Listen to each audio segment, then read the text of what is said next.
Oscar guy here.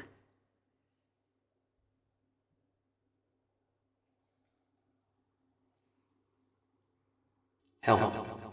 Why you gone with the low cut back? We go. Ladies and gentlemen, it's time for my final Oscar predictions for 2025, and my goodness gracious, it has been a year. I mean, this year, comparatively to last year, and even the year before. The year before was pretty unpredictable too, but this year, my goodness, absolute chaos all year long in virtually every category. A few categories here and there are locks, but man, predicting this year's Oscars, even post BAFTA and post SAG, post precursors, it is a toss-up. And it's, man, I'll be lucky if I get 15 out of 23, which I got a couple years ago, which I did not feel great about. But this year, we gotta pray. We gotta pray to whatever divinity that you acknowledge. So, that being said, I'm gonna do my very best to go through each and every category and predict who I think is going to win. In addition to my personal pick in the category, but we are going to focus on what my final Oscar winner predictions will be. The Oscars are 4 days away. They are on March 2nd. I will be doing a live stream of my live commentary and reaction, so please stay tuned for that. I think we might as well just dive right in, and I will show you what the chaos, what type of chaos has been reigning all season long, and especially even in the late season. So without further ado, I think I'm just going to jump right in, and I am going to go into the categories starting with Best Picture of the Year. Now, by the way, this is on my website, oscarguyhere.com/predictions. You can go check this out if you so desire. So there you go. So for Best Picture, it was really between Anora and Conclave. Conclave did win SAG Ensemble a few nights ago, so that was a very big win in that regard. It also picked up WGA in Adapted Screenplay. It made a killing at BAFTA where it won Best Film. There's not really any real correlation between Best Film and Best Picture at the Oscars, historically speaking, but it did pick up Best Editing at BAFTA. It is also nominated for Best Editing at the Oscars. It's most likely going to win Adapted Screenplay, so with that and the SAG Ensemble win, it kind of sort of has a path to Best Picture. If any film is going to upset in this category in Best Picture, it's going to be Conclave. However, Anora wins PGA. It has PGA. It won at Critics' Choice, which was a shock, and it has DGA, and it has WGA. So DGA, PGA, WGA, Critics' Choice, Best Film, which is probably the least weight in regards to those precursors. That's got a big package. That's got a very big precursor package. So that is still the front runner. But again, it is between Anora and Conclave, depending on what kind of packages you want to construct for each of these films. We're pretty much looking at both of those two films. I doubt it's going to be The Brutalist. All The Brutalist has going for it is that Golden Globe drama win.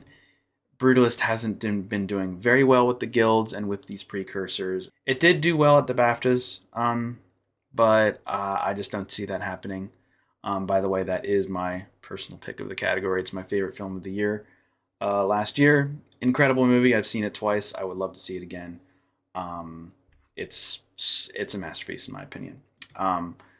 With Nickel Boys in a very close second. I think that film is also a masterpiece.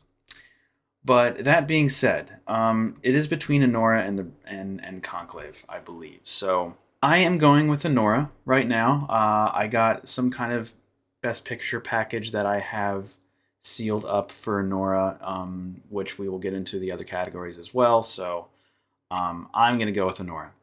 Again, I think Conclave has a chance to upset if things shift around in some of these other categories. But post-BAFTA, post-SAG, all of the precursors in mind, all of the Guild Awards in mind, I'm going to go with Anora for Best Picture. So, moving on from there. Best Director, Sean Baker. My man won DGA in addition to PGA. And man, I think historically speaking, if you win DGA, 9 times out of 10, you are winning the Oscar. Historically speaking, going back, I think maybe a decade, maybe even the past 2 decades, if you win DGA, you are pretty much locked for a Best Director win rather. Bong Joon-ho did break that rule back in the Parasite year. That was more or less an exception, I guess. But other than that, I think going back to maybe 2005 with Ang Lee, I think that was another one. I don't remember. We're going to have to look up that correlation. So looking into the DGA matchups. So DGA matchup, we got Everything Everywhere. I didn't add 2023 to this spreadsheet, but Nolan did win DGA as well. We got Power of the Dog, Nomadland. So Parasite. Parasite, that was the mismatch there. Roma, Shape of Water, La La Land, Revenant, Birdman, Gravity. Okay, so Life of Pi. Ang Lee for Life of Pi. That was in 2012. And look. Okay, so we got Roman Polanski for the Pianist, right? Okay, so the DGA winner was Chicago. Roman Polanski ended up winning at the Oscars. And then we got DGA going to Crouching Tiger, Hidden Dragon, and then Traffic winning the Oscar. So, I mean, it is pretty much like, if you win DGA, you pretty much got the Oscar. But never say never. Brady Corbet has been doing okay. You know, he got that Golden Globe win. He got that BAFTA win. But for him to lose Critics' Choice to John M. Chu, remember that? John M. Chu? I beg your pardon, Mel? Is when you do win picture day? That was a kind of a near fatal blow for him. I don't want to say fatal, but near fatal. There was no reason for him or for anybody to lose Best Director at Critics' Choice to John M. Chu. I just don't understand it even to this day. I don't know. But that DGA win for Sean Baker is huge. And for me to put Anora to win Best Picture, it only makes sense for me to predict Sean Baker. Especially with some of the other categories for Anora being kind of up in the air. So I'm going to go with Sean Baker. My personal pick is Brady Corbet. His directing in that film was immaculate. And if it were up to me, I would have given this award to Ramel Ross if he was nominated, but it is what it is. The director's branch were on acid this year. Picking James Mangold over Edward Berger and Ramel Ross and Denis Villeneuve, certainly a choice, but it is what it is. It's behind us. My personal pick, Brady Corbet. My prediction, Sean Baker. So let's move on. Best Actress, man. Now this is a toughie. I am predicting Mikey Madison. Now most people are going to be predicting Demi Moore to win here because look, she's got Golden Globe comedy. She has her fantastic narrative behind her career resurgence narrative. She won Critics' Choice. She just won SAG a few nights ago. She is such a huge presence this award season. Mikey Madison, though, winning BAFTA was pretty big. BAFTA, they usually don't go with the narrative pick. They usually go more, I guess, on the merit side. Especially recently, BAFTA Best Actress has been correlating pretty well with Best Actress at the Oscars. And with Anora most likely winning Best Picture, if Anora is not going to win Original Screenplay, which, spoiler, I'm not predicting for a win to win Best Original Screenplay, and with Best Editing being so up in the air, I can only see this going towards Mikey. I mean, I can definitely see Demi Moore winning. Being up on that stage with her Oscar, giving another incredible speech. I can definitely see that happening. But with the reasons I just mentioned, with Mikey Madison's chances, with that BAFTA win, and with Anora being a Best Picture frontrunner, I've heard some Academy members being kind of, not lukewarm, but kind of, I don't know, how should I put this? They aren't as receptive to the substance as most people are, as most critics are. A lot of Academy members, I mean, I've heard through the grapevine that some anonymous voters didn't even get through the substance. They kind of watched most of it and they didn't even get to the ending, which is very divisive. I can understand that. But those same voters, when they were asked, "Oh, who are you voting for Best Actress?" Oh, they said, "Oh, Demi Moore." So maybe these preferential ballots will have Demi Moore actually take the lead and take the Oscar. Now, that'll mean that Anora's Best Picture package is going to reshift for it to win Best Original Screenplay, which could also very well happen. For my predictions, I'm going to go with Mikey Madison. Demi Moore could very well take this as well. If it's going to be anybody else, I'll be very shocked. If Fernanda Torres ends up winning with that lone Golden Globe drama, and with the, the sheer love of I'm Still Here and the resurgence of it, getting into picture, surprisingly, shockingly, if she pulls something off, that would be insane. I'd be very happy for her. I'd be very happy for everyone that's rooting for her. Sound off in the comments below. That would be insane. I mean, I'm not completely ruling that out. I mean, I would say it's maybe a 10 to 20% chance. Maybe even like, I don't know, maybe 15% chance of her actually making that surprise win over Moore and Madison. She does only have that Golden Globe drama, though, and she wasn't even longlisted at the BAFTAs. Remember that? So those are my only concerns about that. Maybe it'll happen, but I do think it is still between Moore and Madison. I mean, this category is literally a coin flip. So if you're predicting Moore, you're probably smarter than me. So statistically, I'm going to have to go, I guess, with my gut. Not really going with my gut, but I'm just kind of balancing things out in regards to Nora's Best Picture package and what I'm predicting in screenplay and editing. So I'm going to go with Mikey Madison and Nora. Demi Moore, very possible upset, but we're going with Madison here. Moving on to Best Actor. I pretty much think this is Adrien Brody's to lose. Timothée Chalamet did win at SAG, which does make sense. Seeing that SAG nominated A Complete Unknown in several categories, and not only in actor, but in cast. SAG Ensemble, Best Supporting Actress, Best Supporting Actor. It made a killing at SAG. Why I didn't predict Chalamet to win SAG, I don't know. I just had a feeling about Brody just sweeping the season, but Chalamet did end up winning SAG, so congrats to him. But historically speaking, statistically speaking, if you only win SAG, especially if you're in the Best Actor conversation, if you're in the Best Actor category, I don't believe there has ever been a Best Actor Oscar winner that has only won at SAG.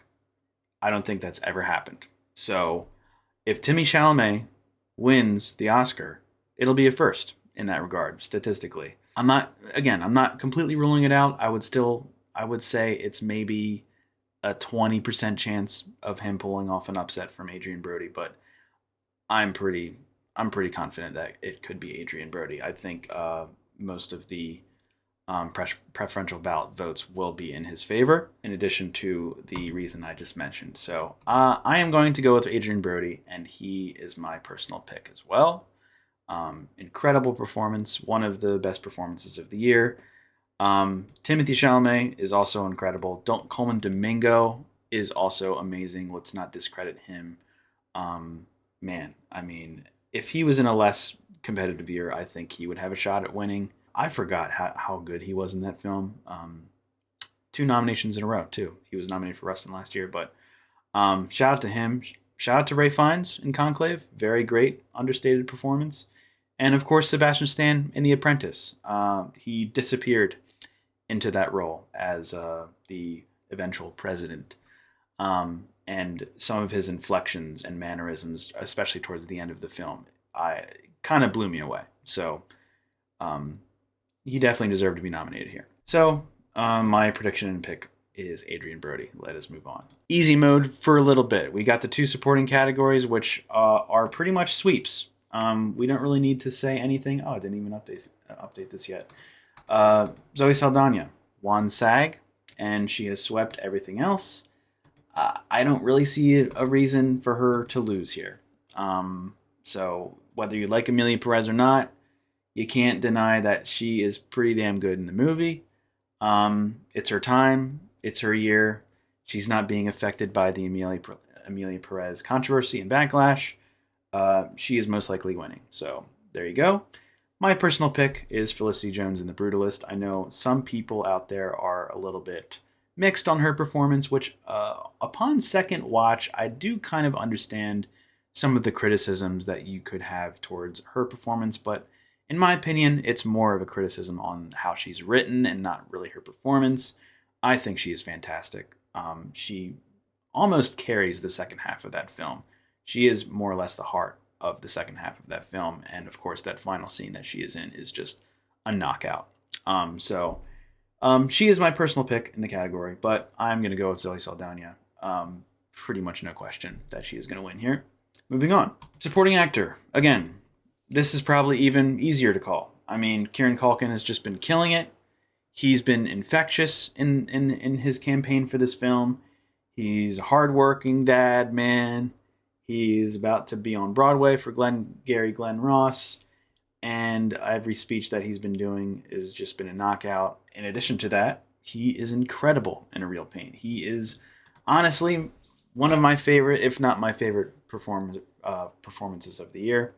In A Real Pain, he embodies such a specific character, and he just knocks it out of the park. And he is my personal pick, and he is easily winning. Like, why would Edward Norton come out of nowhere and win? Why would Yuri Borisov come out of nowhere and win?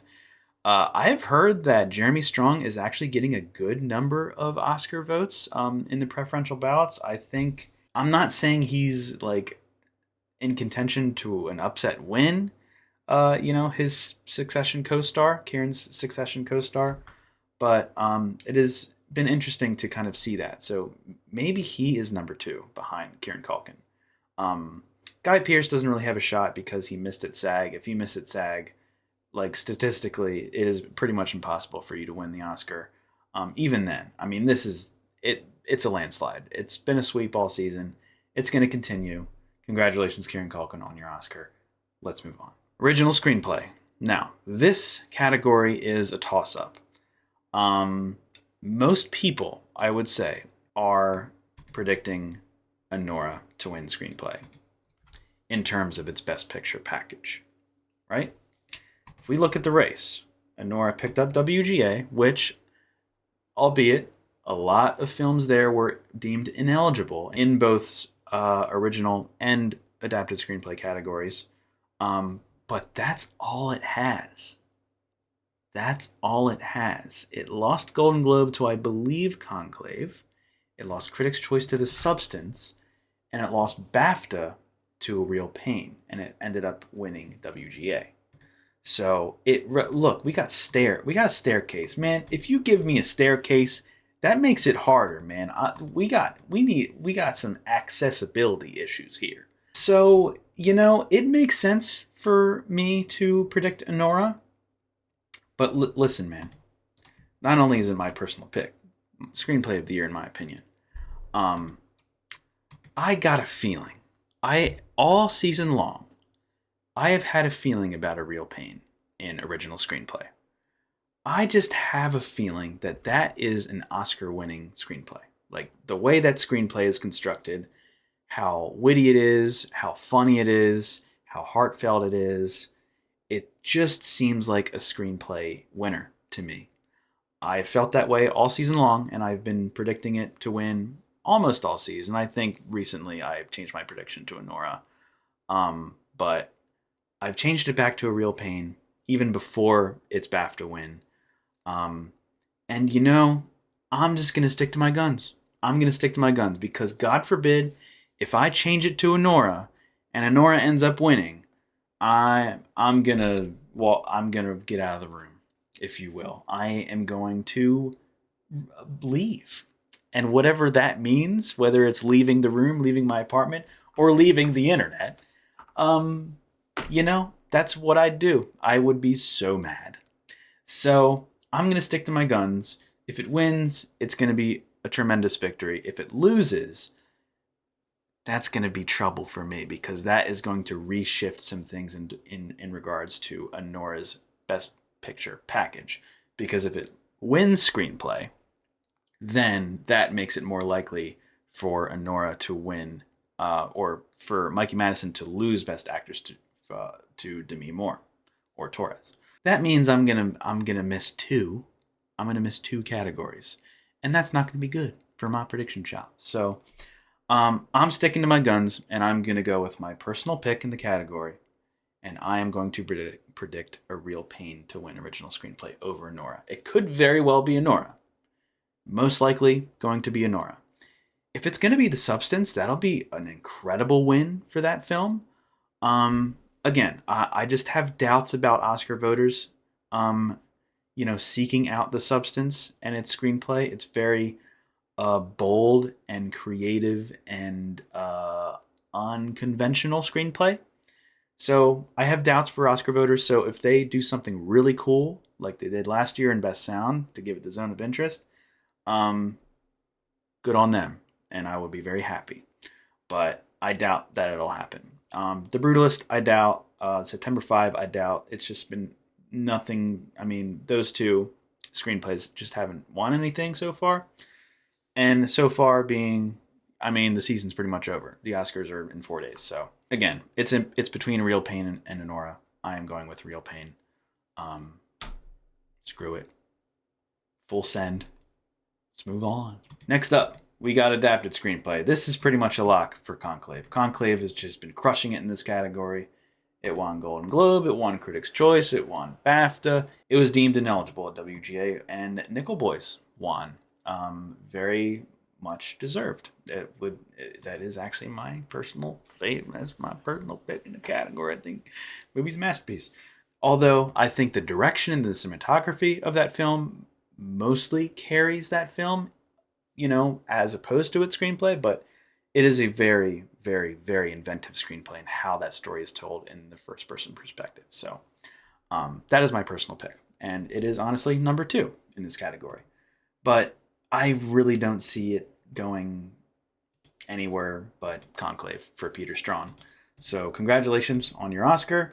If it does upset in Best Picture, then screenplay picture, that's enough. I mean, it happened for Coda, minus the Best Supporting Actor win for Troy Kotzer. It happened for Spotlight 10 years ago, where it only won picture and screenplay. Although Spotlight did win SAG Ensemble, so that had that going for it. But in any case, Conclave screenplay win is pretty much locked. Let's just move on. International feature. Now this is tough. This is kind of a toss-up and a coin toss between the previous frontrunner, Emilia Perez, which has 13 nominations, by the way, and I'm Still Here, which is the surprise second International Best Picture nominee. And it has that Best Actress nomination for Torres, of course, that is helping it out as well. A lot of pundits and a lot of critics out there are reshifting from Emilia Perez to I'm Still Here, in regards to Emilia Perez's eventual backlash post-Oscar nominations, controversies regarding Carlos P. Gascon's questionable behavior in these past few years, and of course, just the overall vibe that Emilia Perez has been, giving and getting from film Twitter and everything like that. Now, film Twitter does not equal Oscar voters, albeit, but still. Emilia Perez has a lot of things going against it this late season, so it does statistically make a lot of sense for me to predict Emilia Perez to win International Feature Film anyway, because look at the stats. The stats don't lie. Look at that. That's what you call stats. It's swept. It has been sweeping pretty much all season long in the Best International Feature category, winning Golden Globe, winning Critics' Choice, winning BAFTA. But really what has it going against it is again, the controversies, the backlash, the overall loss of energy and love for the film, and the the overwhelming outpouring of love for I'm Still Here. Whether that translates into Oscar votes is the big question here. At the end of the day, I really don't know. Again, I think it is just one of those categories where you just have to flip that coin and just go with whatever your gut tells you. And for me, I am going to go against the stat pick, and I'm going to go towards the narrative pick, and I'm going to go I'm Still Here to win. I'm Still Here is my personal pick in the category. I think it's a great movie. I do have a lot of reservations when it comes to Amelia Perez. I don't want to get into it. I mean, I think it's a finely technically made film, but as far as its storytelling and its message and its intention, I think it is extremely misguided. So, I did actually really like Flow as well. I think that is a very inspired international feature nominee here as well. But I'm going to go with I'm Still Here for both my prediction and personal pick. Could be Amelia Perez. Let's hope not. Let's move on.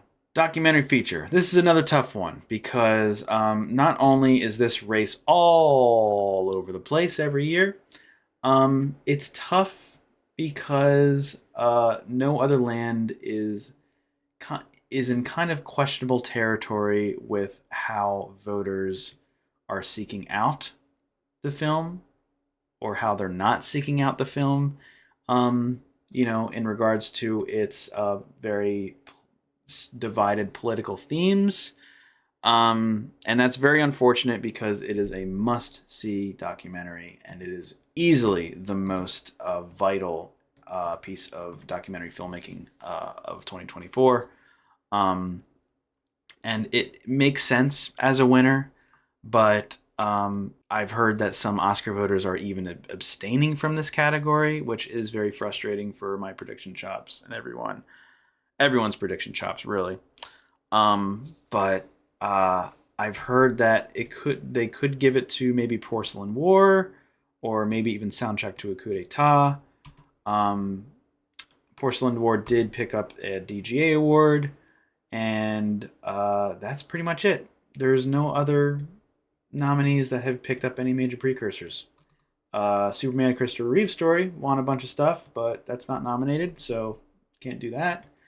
So Porcelain War, I guess, would be that number 2 pick, but I don't really, it frustrates me to see any other documentary win other than No Other Land. And I see it happening.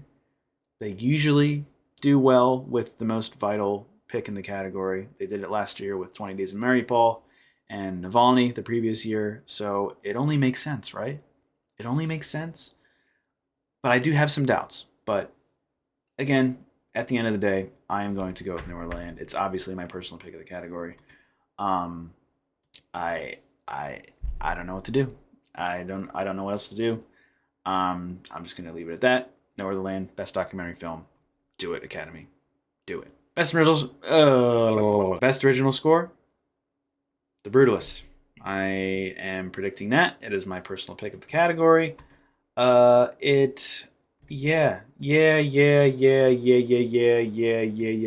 More like no, not nominated.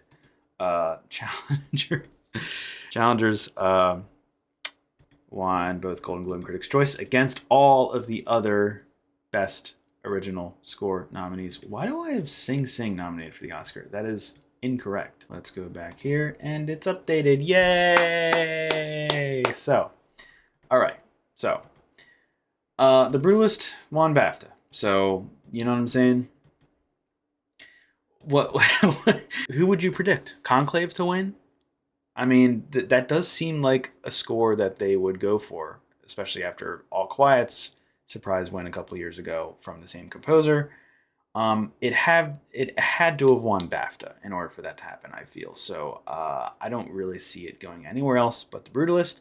If it's going to be anything else, I'll be very shocked, especially if like Wicked wins score without any precursor wins.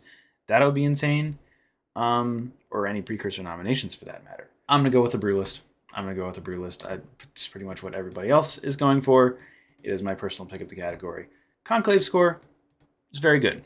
It's very good. That would be my number 2. Wild Robot score, also very good. Emilia Perez, it is what it is. Wicked, it is what it is. Challenger should be here. Moving on. Original song. So, lmao won both Critics' Choice and Golden Globe. So, what do you want from me? What do you want from me? Is that winning or what? Unless they like Selena Gomez and they want to award Mi Camino instead, or they could do something real cool and go with my personal pick in the category, Like a Bird from Sing Sing, but don't really see it happening. I think this is going to be Emilia Perez's one of its 2, maybe 3 wins between Best Supporting Actress. It could be a spoiler in Best Editing, but let's hope the hell not. And Best Original Song. I think it's going to be lmao. Again, if it's anything else, I'll be very surprised.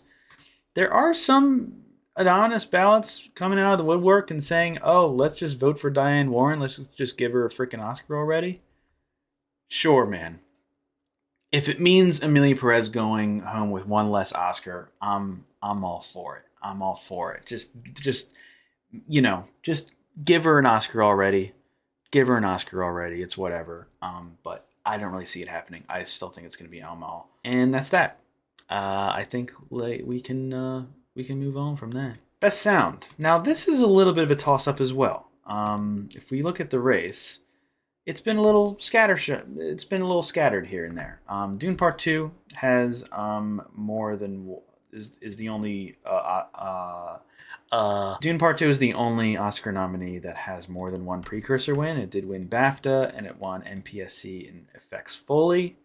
A Complete Unknown won CAS, which I'm not sure how much more correlative to the Oscars CAS is in comparison to MPSC, but that CAS award does mean that Complete Unknown is probably second place.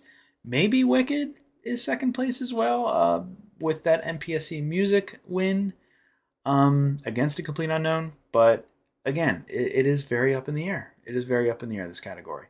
But as far as like the technical achievement, I would say that Dune Part 2 should have this in the bag. And that is definitely my personal pick in the category. Look, A Complete Unknown sound is very effective. It's very good. But remember Dune Part 2? Remember that movie? Remember? You remember that? That is my personal pick in the category. And I just got a feeling that it could pick up this and visual effects, which we will get to. And those will be its 2 technical wins this year. So I'm going to go with Dune Part 2. I'm going to go with Dune Part 2. I don't really have any reasons to go anywhere else. Maybe I can see A Complete Unknown winning. I doubt it, but it could happen. Let's move on. Best Production Design. Wicked's pretty much got this in the bag. In both production design and costume design. It won pretty much everywhere it needed to.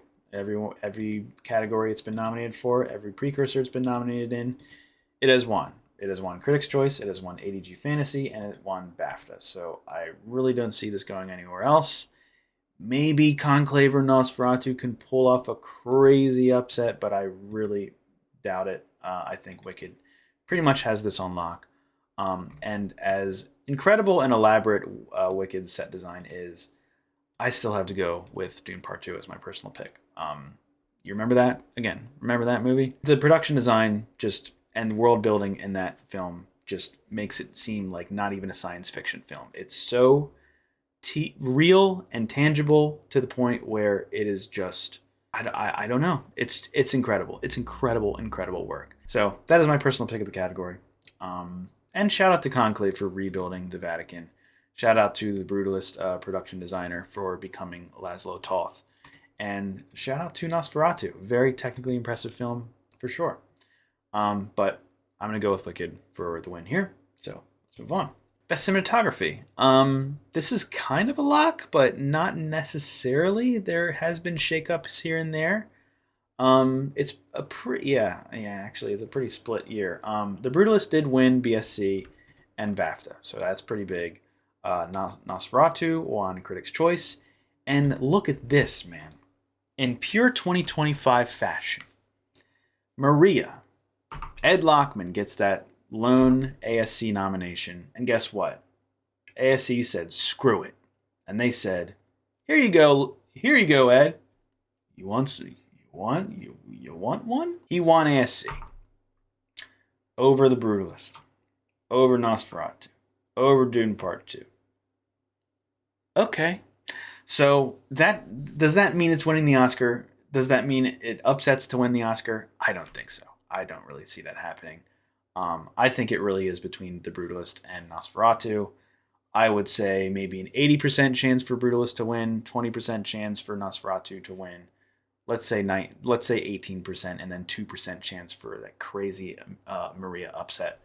I'm dealing with a lot with percentages this year. Yeah, I'm gonna go with. I'm gonna go. Wait, why am I predicting? No, I'm not predicting Nosferatu. What the hell am I doing? No, what am I doing? I don't know why I had Nosferatu in there. Probably just didn't update it. Cinematography, edit, and let us do that. All right, cinematography. That's more like it. There we go. My prediction and personal pick is The Brutalist.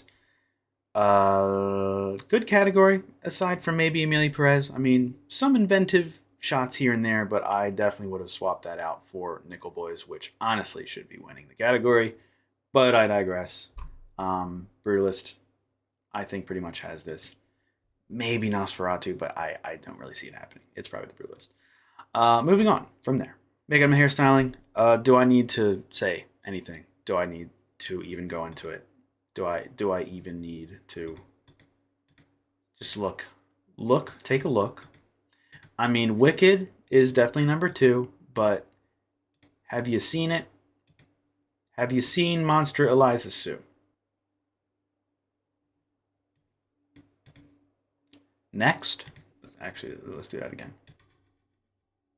Next, costume design. This is most likely going to go to Wicked. Similarly to production design, it has won in every category and every precursor it has been nominated in Critics' Choice and CDG, Sci-Fi and Fantasy, and at BAFTA.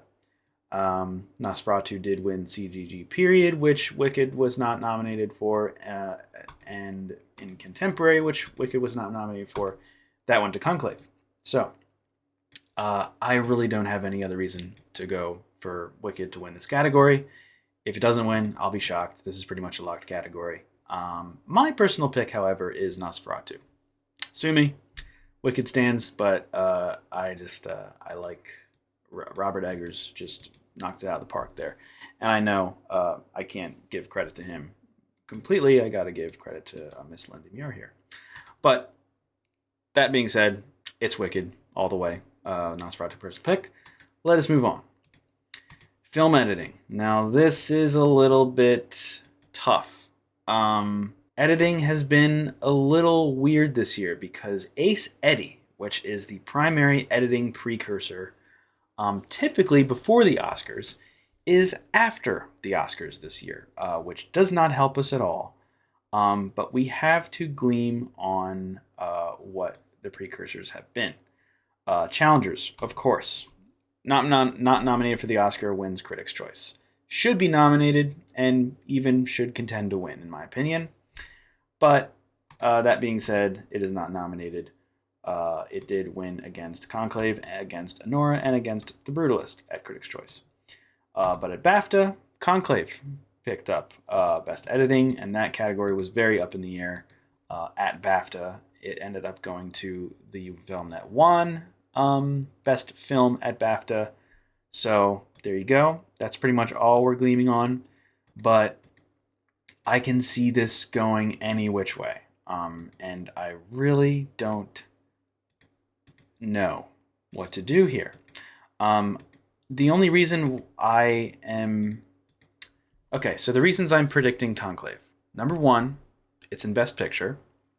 And, okay, well, that being said, all 5 of these are in Best Picture, so that doesn't make any sense, James. It's in Best Picture, sure. Number 2, it's number 2 for Best Picture. How's that? 2 for 2. It is number 2 for Best Picture, easily. So that is probably the biggest reason why I'm predicting it. If anything is going to upset in Best Picture, it's going to be Conclave. So if it does win Best Picture, then editing, screenplay, picture, there you go. There's your package. But even if it doesn't win picture, I think it could go for it could win editing. Now, Anora could possibly pick this up, but I just don't see the Academy just giving 3 or 4 Oscars to Sean Baker. You know, if it wins editing, screenplay, and director and picture, guess what? Sean Baker, that man, will have 4 Oscars to his name. I'm not completely ruling that out, but statistically, that just doesn't make sense to me. I don't know. I have a feeling about Conclave. It is a very tightly edited film. Look, it's mostly talking. It's mostly just dudes in cardinal getup, just walking around the Vatican, accusing each other's stuff, and conspiracies and gossip. And look, it sounds boring. It is probably one of the least boring films of last year. It is so engaging and so tightly constructed. It makes sense that it's nominated here, and it makes sense for it to win for sure. So, I guess as far as a merit-based, approach, I guess it makes sense for it to win as well. So that would be, I guess, my number 3 reason. But again, I could see this going to Anora. I don't see it going, well, I could maybe even see it going to Amelia Perez. I know how that sounds, but typically the editing branch goes for like the most editing, if you will. And if you kind of break down each of these films and decide which films have the most editing and the most flashy editing, it would be Amelia Perez. So I can't really discount Amelia Perez's chances to win here. I do see that happening in a way. We're all hoping it doesn't happen for sure, but it is what it is. I can see it happening. It does make sense. So it really is between those 3. I don't really see it going to the Brutalist. It was only nominated for Critics' Choice, and I think it just barely made it into Best Editing. I wasn't predicting it to get into Best Editing. Given that it is a very long film. Usually films of that length don't really get in, but it's here. But how that film is edited is incredible because you honestly do not feel the length of that epic film at all. It's montage sequences, how scenes are woven together, the sequences of each sequence, if you will, in that film is very tightly constructed, and that for that reason, it is my personal pick of the category. It's very close between Anora, The Brutalist, and Conclave for me, but personally, I would go with The Brutalist. That being said, I don't really see it winning. If it does win, I will be ecstatic, but I just don't see it happening. And Wicked in editing, maybe I don't know. It really is tough. It really is tough. And plus, there is the sound and editing correlation. I do have Dune Part 2 winning at sound, and here it's not nominated. Now, the sound and editing correlation had been a thing previously, maybe pre-2020, 2021. It's not as correlative anymore, but the correlation is still there historically, so if, say, Wicked wins Best Sound, and it is nominated in Best Sound, right? It is nominated in Best Sound. It is nominated in Best Sound. If Wicked wins Best Sound, and then editing comes along with it, I can also see that happening. And if that happens, then I am 2 categories down. It really is tough. This is one of the tougher categories of the night. But all of that being said, at the end of the day, I'm just going to go with Conclave, with the BAFTA winner, with that precursor track record, if you can call that one win a track record. Thanks, challengers. I'm going to go with Conclave, with Brutalist as my personal pick. Could go to Anora. I mean, it honestly could go anywhere, but whatever. I am giving it to Conclave. So let us move on. Visual effects. This is pretty much a no-brainer. This is a lock with Dune Part 2. It has been winning everything except for VES, which went to Kingdom of the Planet of the Apes. That doesn't worry me too much. I mean, if people really do forget about Dune Part 2 and they're just like, Oh, remember that? Oh no. How about the Ape movie? One of the other Ape movies. Not A Better Man, which has monkeys. Not Wicked that has monkeys. But the Monkey movie. Not actually. Better Man would be the Monkey movie, but Kingdom of the Planet of the Apes. It's the only one that has the animal in the title. So there you go. That's what I'm voting for. Some of these Oscar voters, by the way, are thinking like that. You know, so cue all the Twitter screenshots. I mean, you know what I'm saying? Why even do any of this if most of the voters act like this? Are you seeing these movies? Oh, Ray Fiennes won already, so we're not. No, he didn't. No, he didn't. No, he did not. Can I be in the Academy? Can you just copy me and whoever actually cares about this stuff and just paste ourselves into the Academy to vote for this stuff so it actually makes sense year after year, and this year doesn't make sense. Okay, so anyway, I digress. Dune Part 2. Dune Part 2. I don't really see this going anywhere else. If it's anything else, I'll be pretty shocked. There's not really like a Godzilla -1 like thing this year. Like Alien Romulus doesn't have that passion in visual effects. Wicked doesn't really have that passion. I think Wicked just barely got into this category, mind you. Better Man, Kingdom. I mean, Kingdom does have that VES, so yes, it is easily number 2 in this category. But I'll say it again. Do you remember Dune Part 2? The visual effects. If the visual effects are so good that it doesn't even look like visual effects, it just looks real, then there's your winner. There's your winner. And there's your personal pick. And by your personal pick, I mean my personal pick. And it is my prediction as well. Dune Part 2, visual effects. It's what everybody's doing. Fall in line. It's a lock. Move on. Let's do it. Okay. All right. Now we got this final 3 categories, which are the shorts categories. And help. It's a little tough this year. So the only shorts that I did not see, unfortunately, I have seen the live action shorts. I have seen the animated shorts. I did not get a chance to see the documentary shorts. Sue me. So I'm going off of speculation here. I'm going off of Gold Derby. I'm going off of word of mouth, and I'm going off of the documentary shorts branch tastes and biases. So there you go.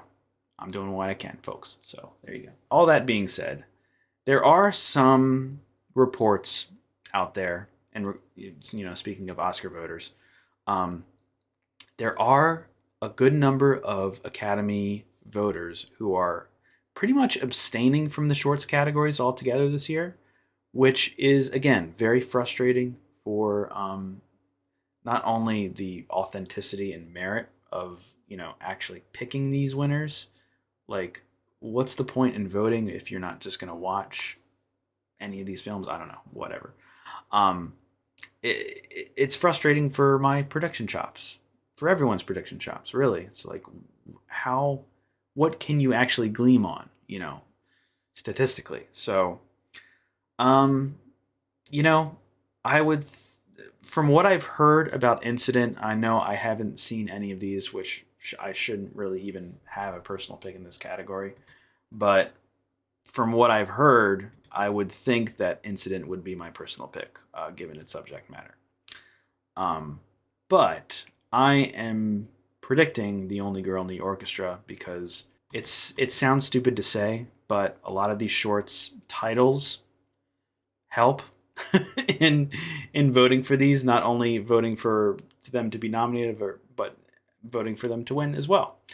In addition to the film's contents for the voters who actually go out of their way to actually see it. Crazy to even say that. But anyway, I feel like The Only Girl in the Orchestra would be something that the Academy would go for. It's probably not the best in the category, but it's probably the one that has the most heart. It's got maybe has a great message. It's biographical.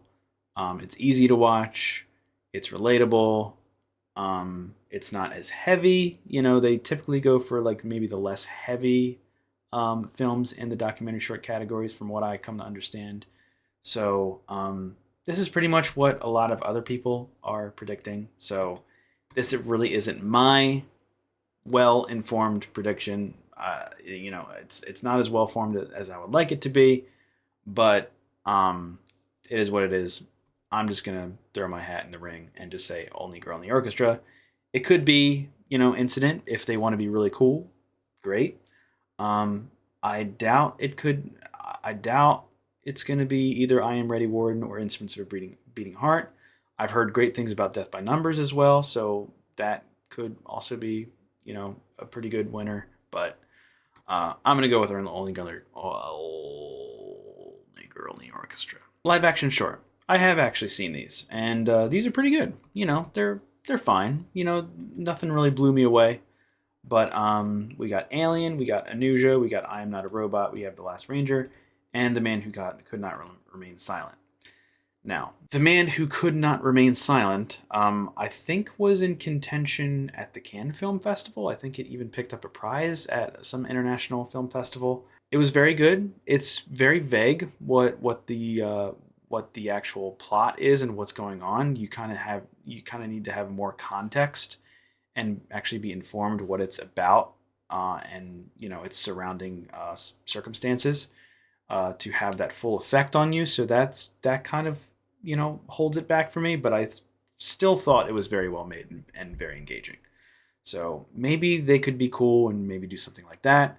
The Last Ranger is probably one of the heavier ones. It's probably not the most heavy. The most heavy is probably the Alien up here. But it's very heartfelt. It's probably one of the easier ones to watch. I really enjoyed it. I thought it was very good. Another one that is pretty easy to watch and very enjoyable and very kind of loose and just kind of light is Anuja. I could maybe see them going for something like that. I'm Not a Robot is my personal pick in the category. It's very quirky. It's funny. It's kind of A24-esque in a way. I think it was shot on film. It was cool. Aesthetically, I thought it was very good. I don't think that has a shot to win, but whatever. I think Alien is easily the most timely and most relative, subject-wise, pick in this category. It is about the immigration process and how it is flawed for a lot of immigrants in this country. It is very frustrating. It is a very frustrating watch, but it is, again, it's very, very timely. I don't really see it not. I mean, as soon as it ended and as soon as I got out to see all these shorts, I was like, okay, that one is clearly like, if they're going to pick something, like it's going to be that one, right? Like if Oscar voters actually, number one, watch all these shorts, and number two, actually take into consideration which short impacts them the most, given all of the circumstances today, what's going on, then it would make the most sense for them to vote for Alien. So that's what I'm predicting. That's what most other people are predicting. I think a lot of other people are also predicting Anuja. I can maybe see that happening. It's kind of the alternative, it's kind of like the opposite of Alien in a way. It's just, it's also very informative. It's very light, it's easy, it's breezy, it's kind of like an in and out kind of thing. It kind of ends prematurely in a way. But it has kind of a heart that I would see some Oscar voters, kind of going for, I guess. But that could be, it's tough. It's a very tough category, but I'm going to go with my gut, and I'm going to trust Oscar voters to go with something very topical and timely, and I'm going to go with Alien for my prediction for Best Live Action Short. I'm Not a Robot personal pick, and that is that.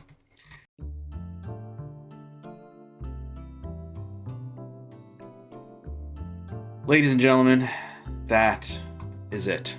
Those are my final Oscar predictions. I'm as confident as I can be. I'm as confident as I can be this year. It's tough. It's a really tough year. I don't expect to do very well this year, comparatively to last year, and maybe even the year before, but let's hope things shift in the way my brain is thinking. So we'll see. It doesn't really matter whether I nail it or not. It is all for the love of the game and my passion for doing this. So I just have to keep reminding myself, like, it doesn't matter like how good or bad I am at this. Each year I will improve and get better and whatnot. Maybe I won't, but whatever. It's all for the love of the game, ladies and gentlemen. So those are my final Oscar predictions going into the Oscars. So the Oscars are this Sunday, March 2nd. I don't know what time they're starting, so I'm assuming it's going to start around 7 p.m. Eastern, maybe 8 p.m. Eastern. If that's the case, I'm probably going to be starting my stream around an hour before the ceremony. I'll be posting about it on my socials and probably posting a short on YouTube announcing when and where. Well, where, it's obviously going to be on YouTube, but it's going to be on Sunday night. Come hang out. Going to be doing a live stream of my live commentary and reactions. Pretty much, what I do every year. It's going to be a hang. It's going to be a ball. And I hope to see y'all there. It's my Super Bowl. So come hang. Come hang. I'd love to see you there. Sound off in the comments. Like and subscribe. Comment. Activate the algo. Follow me on Twitter. X. Sorry, Elon. Follow me on Instagram. OscarGuyHere.com/predictions/podcast/videos. And that's it, man. That's going to be it for me. I'll see y'all Sunday. Happy predicting. God bless. Let us pray. And I will catch y'all on the flip. Oscar Guy is